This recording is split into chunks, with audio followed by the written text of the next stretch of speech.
আজকে মোট 84 জন কে আমরা দিলাম লালমনিরহাট, গাইবান্ধা, রংপুর 3,21,00,০০০ টাকা আমরা দিয়েছি যারা সড়ক দুর্ঘটনায় ক্ষতিগ্রস্ত হয়েছে সেই ক্ষতিগ্রস্ত পরিবারকে, নিহত আহত পরিবারকে।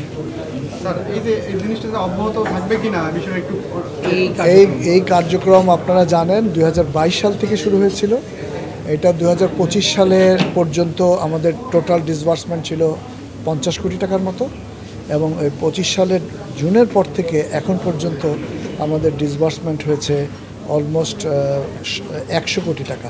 অর্থাৎ আমরা এই কার্যক্রমটা আরও দ্রুতগতির সাথে দিচ্ছি যাতে অসহায় মানুষদের পাশে বিআরটিএ ট্রাস্টি বোর্ড থাকতে পারে।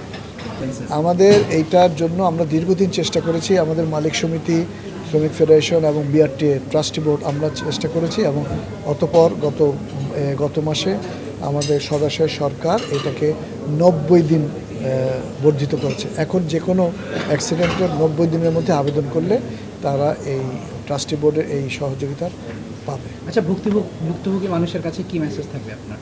আমার ভুক্তভোগী মানুষের কাছে মেসেজ থাকবে হচ্ছে যে আপনারা যারা ভুক্তভোগী যারা চলে গেছে সচেতন, যারা তার পরিবারে আপনারা আরও সচেতন হন।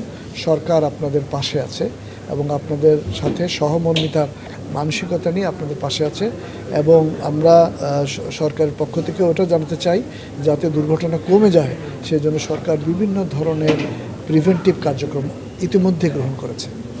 ধন্যবাদ।